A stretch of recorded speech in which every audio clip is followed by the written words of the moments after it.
stop the clock at any point in the game, the referee will raise one hand straight overhead with his palm facing up, their fingertips pointed. 30-second timeout. To indicate a 30-second timeout has been called by one of the teams, the official will take both hands and place them on the top of his shoulders with his elbows out. Jump ball. When both players have the control over the ball at the same time, it is indicated by the both thumbs pointing upwards with arms extended.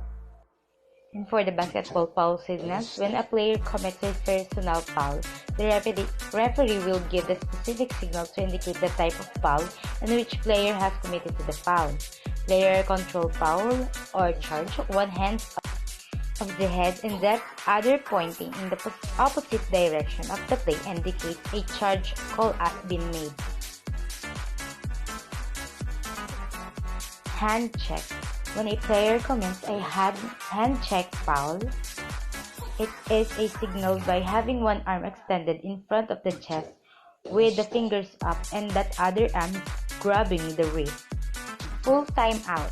When an official wishes to signal for a full timeout, it is indicated by the two arms spread to that side forming a T shape. Touch blocking. Blocking is when we say the referee will have they both hands in this fist or touching his hips and his elbow to the tight against his holding. When we say holding, it is a one arm extended upward in front of the face of the referee. Pushing. When we say pushing, it is the hands extended straight in the front of him or his palms facing outward. Intentional foul. The official will put both arms above his head and across chest. Technical foul. It is the formation of letter T. That referee will place both his hands in the front of him. Double foul. And if it's two players have committed a two foul at the same time, referee put both hands and feet extended out towards the sides like sideward positions. The illegal hand use and the officials putting both of his hands in the front of him and the waist level and grabbing one of these wrists in the other hand. Basketball violation hand signals. A violation is a rule which is broken, but it does not result in the player picking up a personal foul. The other team is awarded possession of the ball. Carrying or palming. One hand at the side, flipped over from palm up to palm down. Double dribble. Putting both hands in front with palms down and alternating them up and down as if dribbling a basketball. Having 3 seconds. Having 3 fingers raised and the hand makes a sweeping motion back and forth at the side. 5 seconds. 5 fingers raised with arm extended upward. 10 seconds. 10 fingers raised with both arms extended upwards. Kicking the ball. Have one foot raised in front. Hand signal indicators. These indicators allow officials to communicate information to the scorer's table during the game. Point basket scored. Extend both arms directly upwards with fingers pointed. Moving hand back and forth from the middle of the chest to straight in front continuously. Each movement represents 1 second. Basket counts. Drop hand from shoulder height directly down. The basket does not count. Start with both hands at the shoulders, elbows out and extend hands out directly towards the side. Bonus free throws. Extend both arms out to sides completely straight and then move one up and down. Lane violation. Raising one arms out to side and holding it there until the free throw is completed. For the last conclusion, the use of referee is the hand signal because it is the way when it help to guide you as a player to be a better understanding with an hand signal that uses the referees in basketball court. The five main basic elements in basketball. First is dribbling. Dribbling is the process by which a player has to move the basketball around the court.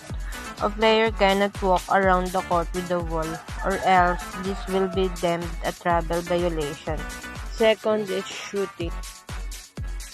Shooting is the only skill that directly involves scoring point. Whenever a player shot a layup or a 3-point, is all-compass in the idea of shooting or scoring the basketball.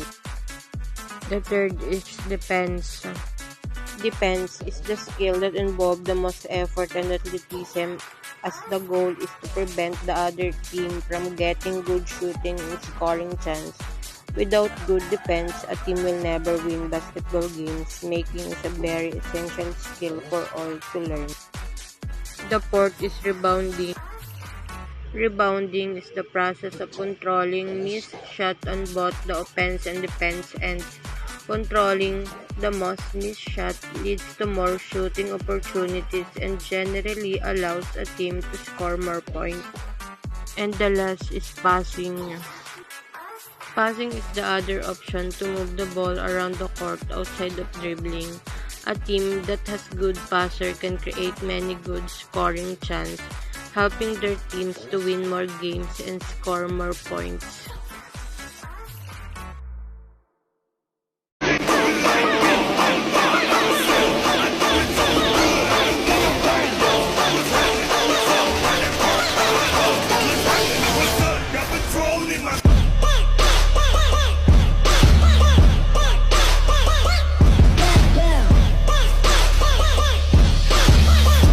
Basketball rules and regulation.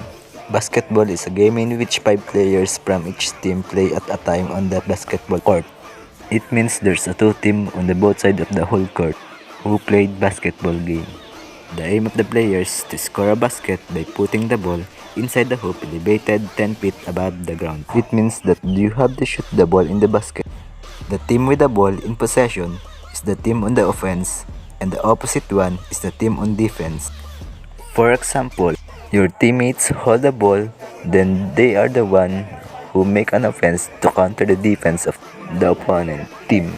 Once the offensive team has the ball, they have 24 seconds to shoot it towards the basket. If fails to do so, the team on defense is awarded the ball. On the game basketball, if your teammates hold the ball, you need to shoot it within 24 seconds. If you did not shoot it within 24 seconds, you will violate the game, and the ball will awarded to the defense team. There can be a total of 12 players on the team roster, but only 5 can play at a time. The game basketball consists of 12 players, but only 5 can play the game. The game of basketball consists of 4 quarters of 10 minutes each, and if scores are tied at the end of it, there's a 5 minutes extension called overtime. It means the game basketball has 4 quarters of 10 minutes each, and if the score are tied, there's additional 5 minutes to play the game. The scoring rules are simple. If you shoot from behind the arc, you will get 3 points, whereas shoot from inside the arc receive 2 points. Also, each free throw is worth a single point. It means if you shoot the ball outside the arc, you will get 3 points, and if you shoot the ball inside the arc, you will get 2 points. A player playing on the court can be substituted from the players on the bench by the coach. A coach can make an unlimited substitutions. It means that the coach will substitute his player if he wants. The 5 main basic elements in basketball. First is dribbling. Dribbling is the process by which a player has to move the basketball around the court. A player cannot walk around the court with the ball, or else this will be deemed a travel violation. Second is shooting. Shooting is the only skill that direct involves scoring point. Whenever a player shot a layup or a 3-point is all compass in the idea of shooting or scoring the basketball. The third is defense. Defense is the skill that involves the most effort and athleticism, as the goal is to prevent the other team from getting good shooting and scoring chance.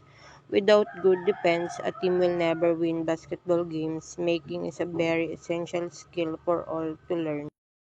The fourth is rebounding. Rebounding is the process of controlling missed shots on both the offense and defense ends. Controlling the most missed shot leads to more shooting opportunities and generally allows a team to score more points. And the last is passing. Passing is the other option to move the ball around the court outside of dribbling. A team that has good passer can create many good scoring chances, helping their teams to win more games and score more points.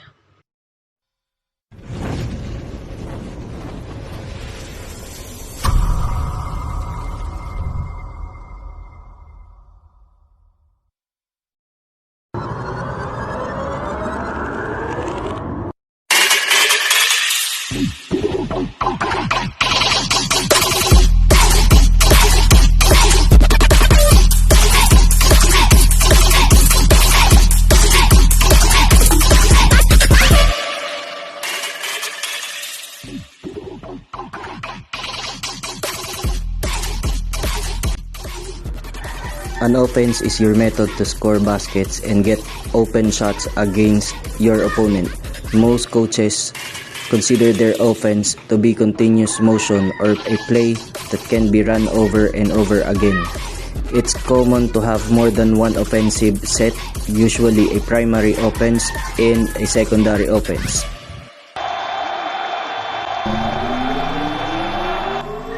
Number 1, making spacing a priority. Number 2, best shooters shoot the most. Number 3, evaluate your foul shooting. Number 4, less is more. Number 5, use screen to create mismatches.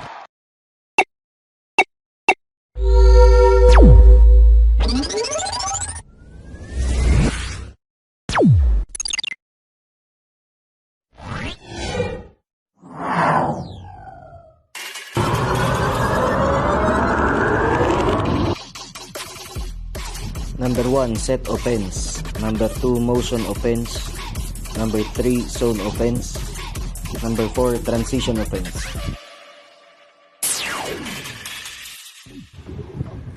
Set plays in basketball.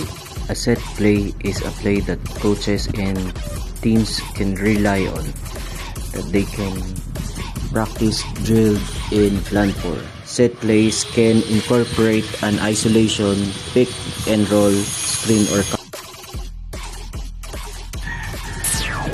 basketball motion offense. A motion offense in basketball is a type of offensive strategy that focuses heavily on the movement or motion of the players. It focuses on the offensive moves, spacing, screens, cuts, passes. Basketball zone offense. In a zone offense, offensive players are assigned areas on the court. Basketball transition offense. The transition offense focuses on the transition from defense to offense when the team first gets possession of the ball.